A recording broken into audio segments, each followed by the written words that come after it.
At dahil Saturday ngayon, karamihan sa atin siguro gumagala. Lalo na yung mga working mommy. Doon naman sa mga nasa bahay, tsak naghahanda na ng mga food para sa kanilang mga chikiting at sa mga apo. Basta siguraduhin nyo lang na yung mga maintenance nyo na iinom nyo araw-araw kasi mahirap magkasakit. Kaya dapat mag-ingat tayo.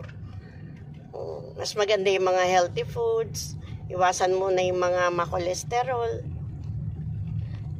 Tulad ko, nag-iingat ako ngayon dahil ayoko nang atakihin. Dahil mahirap magkasakit, marami ang nawawala.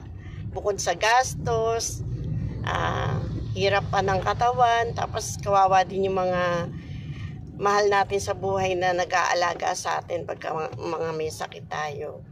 Kaya sa mga mami ko, mga kalola, sa mga hobby nyo, kailangan laging isipin natin yung kaligtasan natin at lagi tayo magdadasal.